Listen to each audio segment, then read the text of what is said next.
Help us reach more listeners by rating us 5 stars on your favorite podcast platform.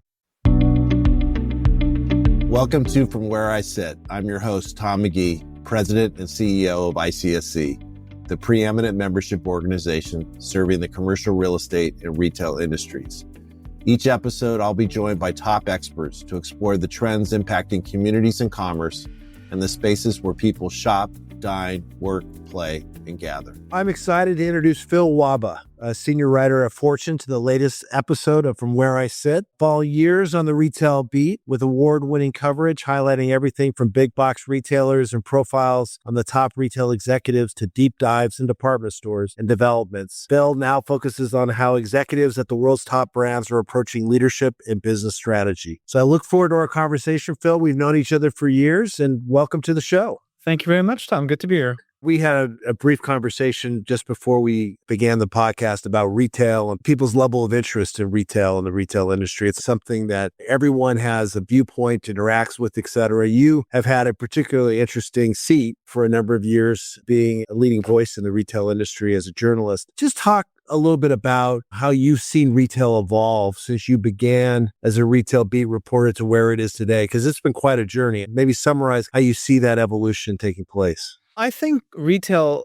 is almost unrecognizable on a bunch of levels compared to 2009, which is when I started covering it at Reuters.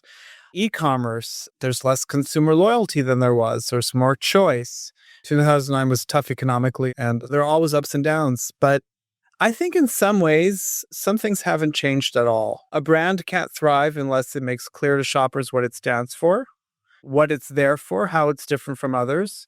People still love personal connection, and very few retailers that are successful now are doing it solely in one channel or the other.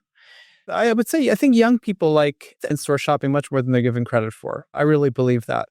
But it's just the consumer is much less patient with garbage or bad service than they used to be. And I think there's more churn. And so there's a lot of brands have a good reservoir of goodwill that they can tap into, but really beware. Don't screw up too often. Some things are timeless, and I think to your point, to be an effective retailer, whether you're online or in store, you need to be good at merchandising, you need to have competitive pricing, and most importantly, to your point, you need to be good at service. Customer service really matters, and differentiating yourself. When you and I met each other, we were in the midst of the narrative around the retail Armageddon, the retail apocalypse, et cetera, the demise of physical retail. Nobody was going to go to a store anymore. You mentioned the younger generation enjoying physical shopping. We'll delve a little bit more into that. But why do you think physical retail has persevered in all of this? Despite the conversation, despite the pandemic, when there was a period of time when nobody could go to a store, yet here we are today where the demand for physical space is in excess of the supply of physical space in many cases in physical retail. How do you square all that? It's pretty obvious that people like to go to a store that they're going to get good service. People love to deal with a store clerk who knows what they're talking about. When we're talking about discretionary spending, in a place that's more staples, it's nice to know when somebody can tell you quickly that the toothpaste is in aisle 3, and hopefully it's not locked up. So I think it took retailers a while to figure it out that it's not one or the other, it's both. And so you will go to a physical retailer for fun and try new things and for a bit of the experience or for the convenience of it. And sometimes that same retailer, you'll be like, I just don't have time, or this is the replenishments I will order. So I think that the or conversation, OR, really never made sense. It's got to be both. And people will always appreciate the fun of in-person retail. But what they won't appreciate is if stores are garbage, but so is the website. That's really, and I think in a way, a lot of the retailers that have thrived and survived the so-called retail apocalypse, I would call it the weeding out. It's a natural churn. Weak companies disappear and the strong ones get stronger and new ones appear. If I have to look back at it, I would say ultimately consumers are better served now than they were 15 years ago because it took a while, but I think the traditional physical retailers that are still here are really killing it online as well as in stores. You mentioned consumers having more choice today. And there's some exceptions to this, that Amazon's predominantly an e-commerce player. There are other retailers that are predominantly physical retail. But generally speaking, you got to be good at both. You have to be able to serve your customer, whether you're in the physical channel or the digital channel. And to consumers, it really doesn't matter. There's only one channel. It's called the consumer channel, and they want to be served. How do retailers define success in your mind? How do you feel like retailers today define success versus how they might have defined success 10 years ago in a much less complicated world than exists right now? Sometimes I feel it's like survival. And certainly Wall Street has its own parameters for what it considers success. But I think that the biggest mark of success is loyalty and frequency and keeping your customers. If we can name names on this podcast, I had to tell you, to me, Costco is the gold standard on so many levels. You buy staples there, but it's so much fun. The treasure hunt. E-commerce is peerless. Who knew you could be so passionate about a retailer that sells toilet paper in bulk? But you can also get luxury creams by Estee Lauder, sometimes if you're lucky. I really think that they're a very good example of what to do. Wall Street's constant demands aside, I would say the loyalty of customers would be, for me, the biggest gauge of success, because then that's what you can tap into when you hit a rough spot and you know that your customers will stick to you. You can name names, and Costco's a good one. And who doesn't love walking around a Costco and, to your point, around the treasure, the samples, the thing you walk in there assuming you're going to buy only a certain number of things, and you walk out there with a platform full of stuff. Talk about technology a little bit. Back in 2009, e-commerce had begun to really gain momentum, but the level of technological investment that retailers need to make today is at a different level than it was back then. And how do they balance that, investing from a technology perspective versus investing in the store? How do they make those decisions in regards to capital allocation most effectively? I think 10 years ago, there was just so much pressure to catch Amazon. And if you recall, Target and Walmart, among others, had created these tech incubator type places, retail tech in Silicon Valley to dazzle Wall Street. And then what it turns out is, first of all, technology isn't just for e-commerce. Technology is for dry things like inventory management and tracking things. And just today, Tapestry reported incredible numbers for Coach, and that's because they have this amazing database of customers to whom they can send personalized offers. It really runs the gamut. Technology is not a panacea. It can't be neglected, but it's also not a panacea. But again, it has to be a mix of everything. Yes, beautify your stores. Yes, have tech that supports e-commerce, but also have tech that allows your store workers to be more efficient when they're reshelving, for example. One of our recent podcasts, we had Colleen Baum, who's a partner at McKinsey and a supply chain expert, talk about just the importance of the supply chain in the retail industry. It's a complicated, complex system to take a product from source to shelf. And back to the basics, if you don't have the merchandise, you're not going to make the sell. You need to have merchandising is key. What surprises you most about the retail industry today? Just given where it's at versus where it was when you began, what surprises you about the industry? I always thought that the threat of e-commerce was overstated. So I'm not entirely surprised, but I think a lot of people would be surprised at how healthy and robust so much of non-Amazon retail is. And a lot of them are thriving. There's some that are struggling. I think by and large, the sector has risen to the challenge presented by Amazon. They've made their e-commerce excellent as well. I just think like everybody's spurred each other to get better at what they do, and the consumer is the winner. The consumer is the winner. But retail is a fiercely competitive industry. To your point, there's always winners and losers. If you go back and look 25 years ago, a lot of different names were in the list of the top retailers. And 25 years before that, there were a lot of different names. So retail continues to evolve. If you look out 5 years from now, are there certain trends beginning to take hold today we're going to be talking about in a very common way 5 years from now?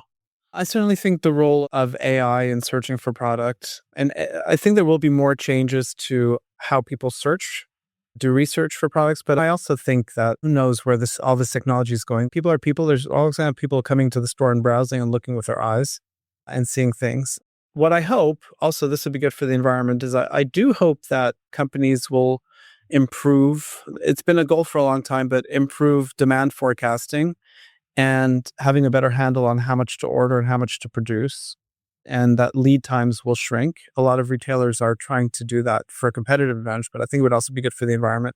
So I do think in a few years from now, retailers will be more precise with how much and what they offer consumers. You see AI playing a role in that? You mentioned Absolutely. AI. Yeah, Yeah. absolutely. And I think, like in a lot of other things, AI is going to play a role that is not as obvious. It's going to be behind the scenes, this chat GPT stuff, whatever. But the real stuff will be, it's going to help the technologists do the back end stuff better. Going to happen to help business processes, make them more efficient and so forth. We're all looking for that, the sizzle of what's going to happen in front of our eyes and in a consumer engagement perspective. And I assume AI will have an impact upon that, but a lot of it will have to do with what happens in the supply chain and so forth, to your point around having shorter supply windows and greater availability. Let's talk about that for a second, because one of the things, Colleen, when I was speaking to her, she had about supply chain, we talked a lot about the pandemic and how that had an impact upon supply chain, sourcing a product and so forth. Your perspective about the pandemic itself, which was a big inflection point for the economy as a whole, for society as a whole, and certainly retail. What are the lasting impacts in your mind around the retail industry from the pandemic? When you look at some of the results of the big box stores, a lot of them held on to the gains that they made during the pandemic. And I think that is a challenge to a lot of specialty retailers. If they're really out of luck. Some of them continue to kill it. Abercrombie and Fitch continues to grow. Is bonkers how well that company's doing, right? But look at Costco, Target, Walmart. They really held on to a lot of the business they gained. So there's less time for browsing and going to a million different stores. And there's like a cascade of effects. I worry about the drugstore chains and a couple of the big box chains. So much merchandise being locked up, you're really taking away the reason to go to the store. And then that can have all sorts of knockoff effects as well. The pandemic also, I think, anyway, it's just my sense, it didn't really do our collective manners any good. And I do think, I still see a lot of people being rude to store workers, and it always breaks my heart. And I hope that's not a disincentive for people to go into the field. Working in a store is fun if you're working with customers, and it's fun. But if you go in and you're going to be insulted by somebody because of a decision that management made, then it's not cool. So I do worry sometimes that the coarseness in our culture makes life harder for store workers than it needs to be. There's a couple things in your comments I agree with, just common courtesy. How treating people passé. with respect. Just right. Hopefully that's something that should be timeless too, treating each other with respect and kindness and courtesy. You mentioned retailers locking things up behind plexiglass. One of the challenges that's facing the industry is retail crime, organized retail crime. We, along with many other organizations, are trying to lead the charge in getting legislation or enforcement of local laws around that. It certainly does impact the customer experience and sense of safety too, right? If you see something locked behind plexiglass, you're not necessarily going to feel as comfortable as you would in a different circumstance. One of the other aspects of the pandemic that struck me, and you mentioned 3 retailers there that I think do a really good job of that: Walmart, Target, Costco. And there are others that have really done a good job of using their stores to support online sales and vice versa, right? I mean, back to that integrated model, they're using their physical store footprint as a competitive advantage to enable their e-commerce business as well. Do you see that the same way? I think so too. And I remember in the first year after the pandemic, I wrote a lot of stories about how Petco was one of them, Kohl's was another, curbside pickup. We had been testing it, then all of a sudden this happens and you have to implement it and scale it across the chain. And so I think some retailers who were smart were able to use that kind of jolt to the system to make their decision-making faster and not have paralysis by analysis and all these cliches stop them. And hopefully for the best-in-class companies, it really sped up innovation pace and changed the culture. And you've alluded to one thing, and we'll touch upon that in a second, paralysis by analysis. To my mind, the pandemic was a great opportunity for leaders to step up and had to make decisions oftentimes with very limited information. I want to touch upon that because that's, I know, one of your areas of expertise and passion now is leadership. But one final thing I want to talk before we leave retail, and you mentioned it, is Gen Z, the younger generation. We've done a lot of studying around Gen Z, and our data would support one of the things that you initially said was that young people enjoy shopping in person. There might be various reasons around that. They are very technologically savvy. It might be that this is an opportunity to have a physical interactions, human interactions, when a lot of their life isn't based upon that. Talk about retailers that do a good job or things that they can do effectively to connect with the younger generation, to bring that younger generation, to take that demand for physical interaction and going to a store and really leverage it for growth. What are good retailers doing to attract younger folks into the store? You got to make shopping fun. It doesn't necessarily have to be an experience, but some of the brands like Kith and Supreme, you have people lining up around the block before they have drops. And you're like, these are people actually waiting to go into a physical store. Young people, human nature didn't change because of the rise of technology or because of COVID. I think on the contrary, I see some sort of connection to how the live music business exploded when there was the pandemic. People want community and they want to have fun together and they want to have memories together. And here in New York, I was in Soho on my way to a meeting and I passed into the Real store. Real is online mostly, and the store was packed. And then you have Glossier and all that. So if you make the store fun or make the store have or offer things at the store that you can't find easily online, people will come. Young people love community as much as anybody else. We'll be right back. Help us reach more listeners by rating us 5 stars on your favorite podcast platform. Yeah, when you were talking about people standing in line outside the store, young people standing in line outside the store, and I think you and I are of a similar generation. You're probably younger than me, Bill, but not much. Nah, ballpark, yeah. But you might remember when we were younger in high school, and remember when concert tickets used to go on sale, and people used to line up outside the record store to get concert tickets. Or outside the venue. Or outside the venue, or when a new albums were sold in stores and people waited outside that. It brought back some memories for me. Let's delve a little bit now into leadership. And that's an area that you have a lot of experience, a lot of perspective on. I'm talking to a lot of different leaders. The velocity of change is so rapid now. It seems every day there's something new that comes up that requires a leader to respond or react to. But your perspective around how the expectations for leaders have changed in today's world versus go back 10, 15, 20 years ago when at a simpler time, even though it may not have seemed simpler then, what are your thoughts around just the expectations of leadership? Command and control and top down doesn't work anymore. And I talked about Abercrombie and Fitch before. So when Fran Horowitz came in, she had a lot of damage to undo. And she got people engaged, and she's a very kind person. But I also think maybe the last couple of years showed us the limits at the other end. The C-suite doesn't need to be, they're not parental figures. I think the style of leadership that works now is somebody who's decisive, but somebody who consults and takes people into account. And people need to have a variety of skills, which they've always needed to have that. But coming back to the world of retail, I think when Amazon was rising, everybody was like, oh my God, we need somebody with operations chops, somebody with tech chops. And I think some retailers went too far in that direction and was like, oh, it's the end of the merchant prince era. Guess what? You need both. Look at Costco, right? Like, people are not going to adore a retailer if they don't love what they have to sell and want to keep going. And so you need people who have all kinds of skill sets. And also it can depend on what state the company is. Sometimes it's the CFO you need when everything's going to hell. Successful retail is absolutely right brain, left brain. And I think the CEO needs to have that, or needs to know how to surround him or herself with the complementary skills. You said decisive but collaborative.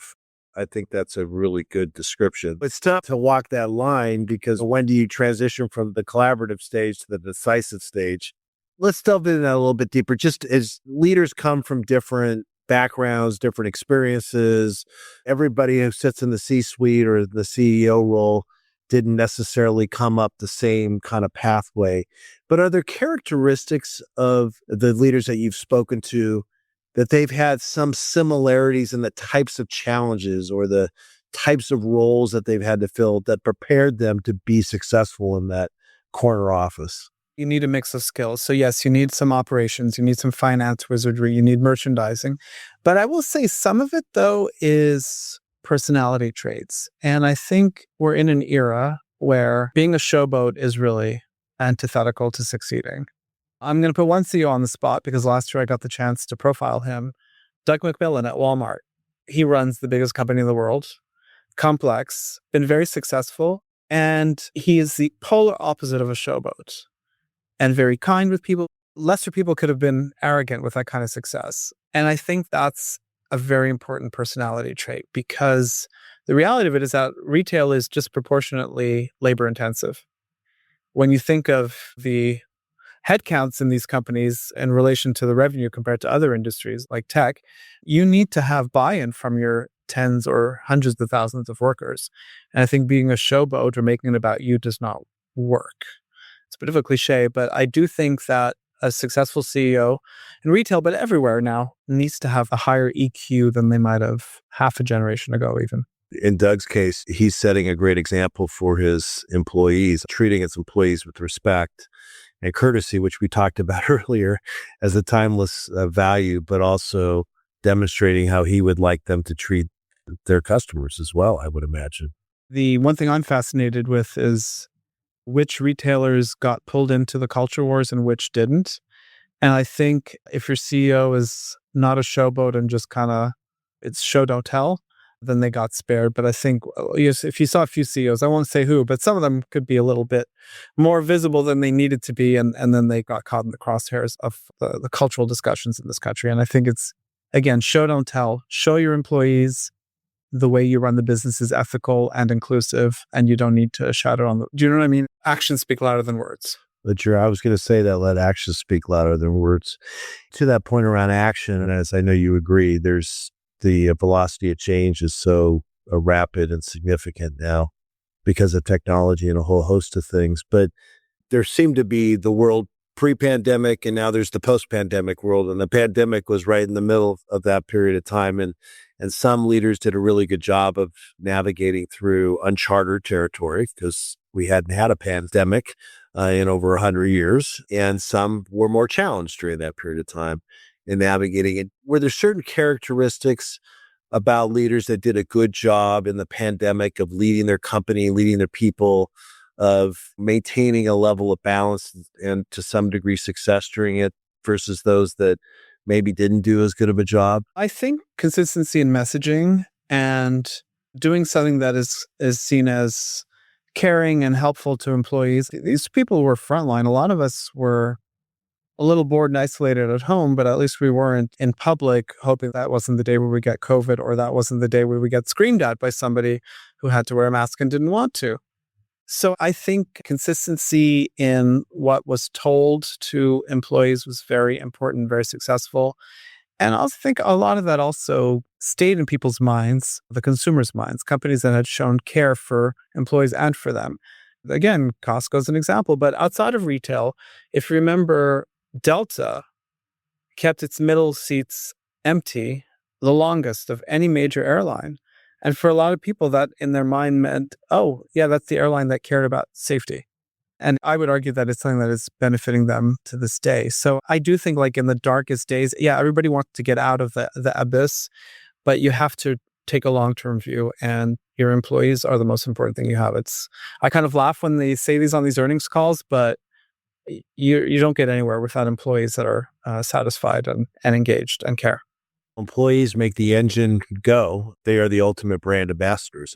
To that point around employees, and it strikes me as we're in an interesting period of time. We talked about this as it relates to retailers and consumers, but also for leaders. If they look at their employee base, you have multiple generations that comprise the employee workforce today. And those generations, at least in my mind, have gone through different life experiences, more dramatic different life experiences than perhaps 20, 30 years ago, where you have a baby boomer generation that grew up in a different environment than Gen Z did as it relates to technology, et cetera, versus the millennial generation that has had some challenges starting their career during the global financial crisis, et cetera, and then the lost Gen X generation, which people forget about. They always talk about baby boomers, then jump to millennials and forget about us that are in the Gen X generation. As a leader myself, it's a struggle to try to connect with different generations who can process the same issue or challenge very differently based upon those very different life experiences and the environment upon which they grew up in from a media, technology, and so forth standpoint. How do you see better leaders navigating that versus others? I think if you have to look at what people have in common and their experiences, that's where like command and control doesn't work anymore. And I think the whole return to office debate has been a very good example of sometimes of miscommunication of something that's not that complicated. Young people actually, it's funny, earlier today I was chatting with a young reporter who wanted some advice, and he said he works remotely in Tennessee, and he said, I wish I were up there in New York so I could interact with everybody and talk to all the reporters. And so he's a 25-year-old guy. So young people crave that. They crave community as well. But they also want flexibility. And so sometimes I think it's a little bit ridiculous that's how leaders in their 50s and 60s have all seen the world. Well, you go to the office. Okay, do we need to all be 5 days a week? Every company will have a different answer, but I think people want flexibility. And I personally don't think humans are humans. And I don't know that we're all that different from one generation to the next when you really boil it down, not on the important things. Everybody wants to be respected and valued.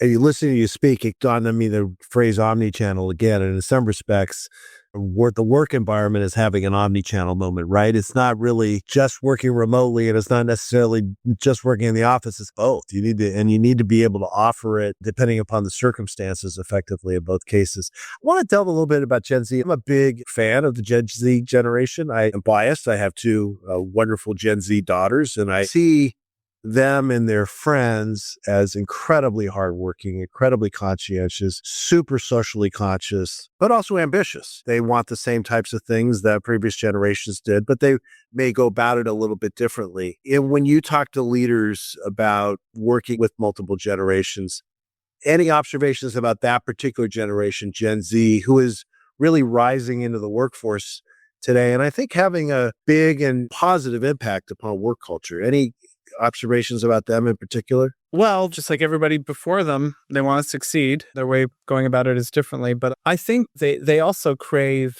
guidance and mentoring and the chance to do new things, but they're less willing to do pro forma things than we might have been in our 20s or FaceTime at the office. Remember, we've all worked in offices and we always knew there was a few colleagues. Wow, they're here, but they're not here.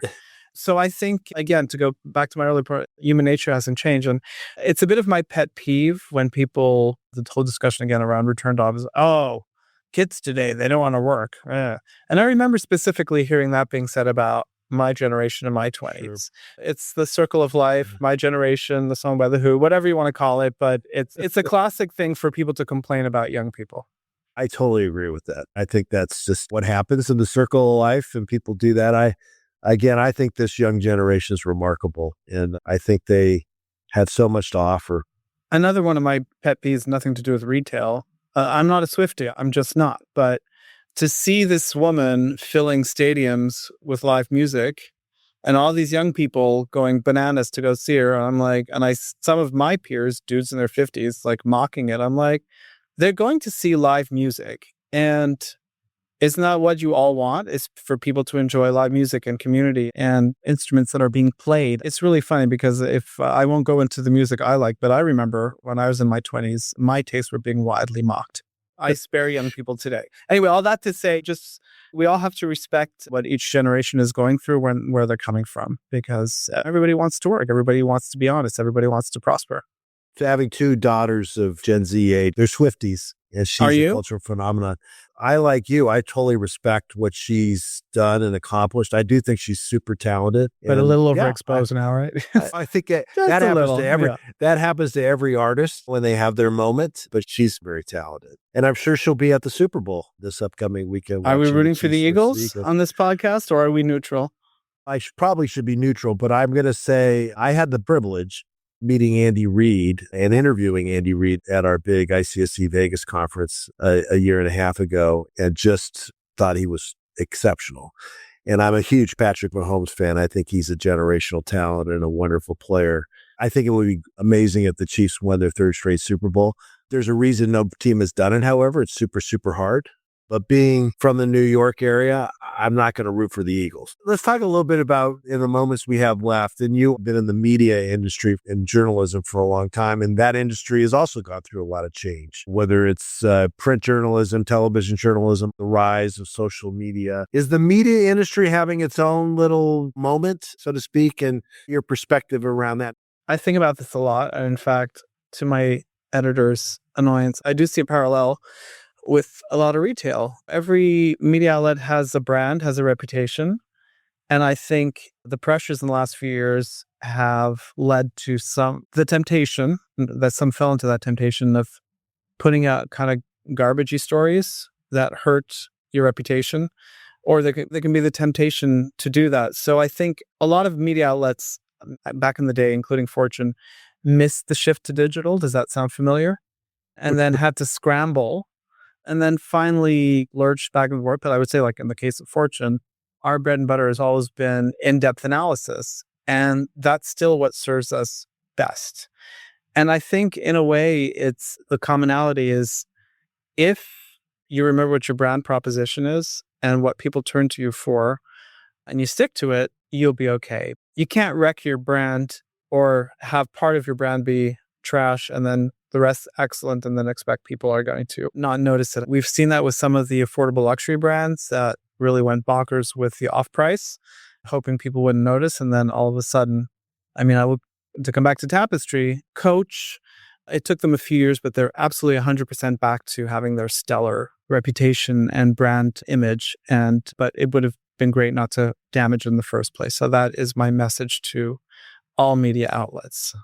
As a journalist, how has it impacted you, and just in regards to you going through your craft? Has it changed the way you approach stories or crafting stories or approach interviews?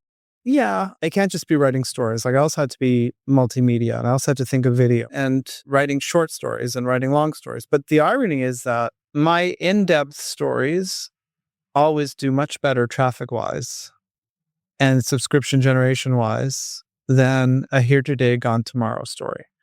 So from my perch, chasing traffic doesn't work. It's just really good stories that other people don't have that works. So data, fact-based, data-rich, content-rich. Insight-rich, yeah. Insight-rich. It's good to hear that. That still draws a lot of traffic as opposed to just a catchy headline. If you were to give advice to brands that are out there that want to tell their story, that want to build their brand, are there any things that you would advise them in regards to the use of media? First of all, have a good story really a good story to tell, because sometimes it's window dressing. Be authentic and be upfront. You can't really BS your way to good coverage because eventually numbers speak for themselves and results speak for themselves. Also, please don't media train your executives to death. We need usable quotes. Sometimes they end up sounding like automatons, and really media trained executives know how to give you something thoughtful and that you can use and without getting in trouble with IR, which I know is always their number one concern. So. I'm sure that's true. Phil, we're just about out of time. Is there any final thoughts for the listeners around retail, leadership, media, any of the topics that we covered? The narrative around retail got a little simplistic. I think there's a lot of lessons in retail for other industries, which is don't become complacent, but also don't chase fads. Just remember what you're here for, what your brand is for. And that doesn't mean you can't evolve with it, but be what you're good at and keep evolving it, but stay to your core. This is my favorite thing to write about is turnaround stories, because it just shows people make mistakes, but companies can have a lot of lives. Retail's the ultimate consumer-facing industry. So in so many ways, it's always going to be at the tip of change, right? Because the consumer is driving the change and they're really front and center. And other industries now are having those retail moments, whether it's office, whether it's media, et cetera. And I think you're wise to suggest they need to look at what worked and what didn't work from a retail perspective. Phil, what a joy to talk to you. We covered a lot of ground and really appreciate the opportunity to hear your perspective on a whole number of topics. Great. It was lovely to connect, Tom. Thank you. Please follow and rate this podcast 5 stars on Apple and Spotify, and share it with others that might find it interesting. Thanks for listening.